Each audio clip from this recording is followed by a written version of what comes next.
দেশের চলমান রাজনৈতিক অস্থিরতার মধ্যে পদত্যাগের কথা ভেবেছিলেন অন্তর্বর্তী সরকারের প্রধান উপদেষ্টা ডক্টর মোহাম্মদ ইউনূস। তবে উপদেষ্টা পরিষদ সহ ঘনিষ্ঠজনদের পরামর্শে তিনি সেই সিদ্ধান্ত পাল্টিয়েছেন।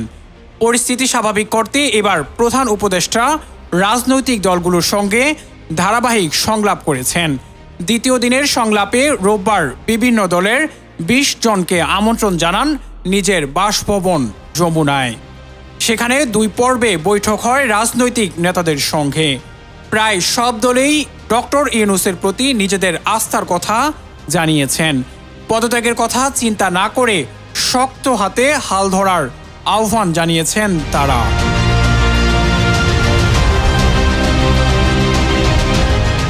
সন্ধ্যায় রাষ্ট্রীয় অতিথি ভবন যমুনায় ২ দফায় রাজনৈতিক নেতাদের সঙ্গে আলোচনায় বসেন প্রধান উপদেষ্টা।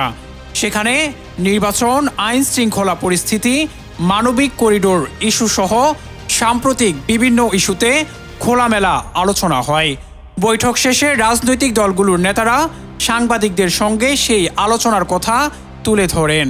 ইসলামী আন্দোলন বাংলাদেশের আমির মুফতি রেজাউল করিম বলেছেন, আমরা প্রধান উপদেষ্টা ডক্টর মোহাম্মদ ইউনূসকে বলেছি, দেশ ও জনগণের প্রয়োজনে আপনাকে নিয়ে এসেছিলাম একটি সুন্দর ও ন্যায়ভিত্তিক রাষ্ট্র গড়ার জন্য। আপনার উপর যে মানসিক নির্যাতন চলছে তা আমরা অনুভব করেছি।